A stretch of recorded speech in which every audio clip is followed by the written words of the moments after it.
What if I told you that a simple nickel from 1959 could unlock a hidden chapter in American history? A story of Cold War secrets, minting mysteries, and the silent rise of a coin that millions ignored but collectors now chase like gold. In 1959, America stood on the edge of a new decade. The Cold War was heating up, the space race was beginning, and behind the scenes, the U.S. Mint was producing a coin that would one day become a silent legend, the 1959 Jefferson nickel. This was no ordinary coin. This nickel carried more than just 5 cents of value. It carried the legacy of a president, the evolving artistry of American coinage, and the rare circumstances that make some of these nickels worth far more than their face value today. To understand the significance of the 1959 Jefferson nickel, we first go back to the origin of the Jefferson nickel series, which began in 1938, replacing the Buffalo nickel.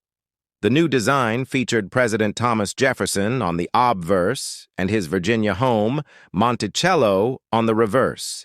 Felix Schlag was the designer chosen through a national competition. His work would remain on the coin for decades, but over time subtle changes were made, some intentional and others due to wear on dies and minting technology.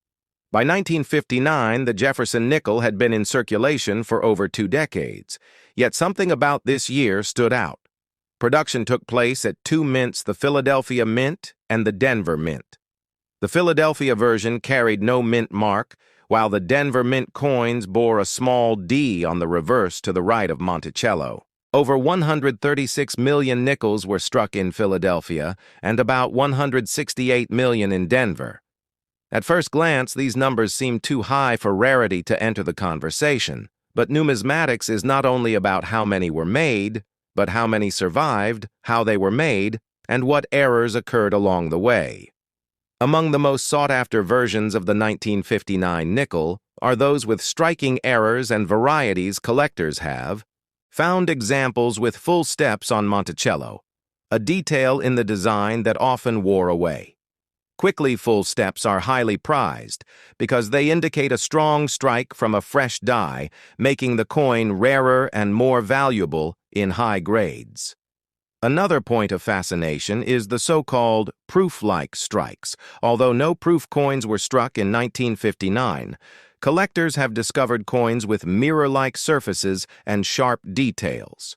These are believed to be early strikes from newly prepared dies or coins that were carefully handled, possibly used in special mint sets. Though no official documentation supports this theory, their existence fuels the mystery around the 1959 nickel. Grading plays a huge role in determining a nickel's value. A regular circulated 1959 nickel might be worth its face value or slightly more, but in uncirculated mint state, 65 or higher. Especially with full steps, the value can jump dramatically. Some specimens have sold for hundreds or even thousands of dollars, depending on grade and eye appeal. Now let us examine the metal composition, which remained unchanged from earlier years, consisting of 75% copper and 25% nickel. This same alloy has been used on Jefferson nickels since 1946, after the silver alloy used during wartime was phased out. This commonality gives the 1959 coin physical similarity to other dates, but within the surfaces of individual coins lie distinct clues that set them apart. Die polishing, doubling off center strikes, and strike-through errors all create unique, one-of-a-kind variants. The political atmosphere of 1959 adds depth to our story. The United States was immersed in the Cold War propaganda. Fear and innovation ran high. The economy was stable, but tensions abroad loomed large.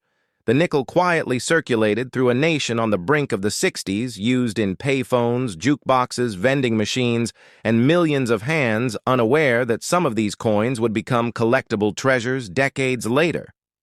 Collectors began to take greater interest in Jefferson nickels in the latter part of the 20th century as coin collecting evolved from a hobby into a serious investment strategy, with third-party grading services like PCGS and NGC coins began to be encapsulated, certified, and traded with newfound confidence. The 1959 nickel emerged as a key date for collectors seeking high-grade full-step examples and pristine mint-condition specimens. Let us now discuss the difference between business strike and special strike nickels. While no proofs were made regular, business strike coins still show quality differences due to handling dye-wear and cleaning methods within the mint coins. Stored in rolls or original mint sets often survive better and can yield higher grades. Another notable variety from 1959 includes the D over D repunched mint mark. This is where a mint mark was struck twice with slight misalignment, resulting in a visible doubling effect.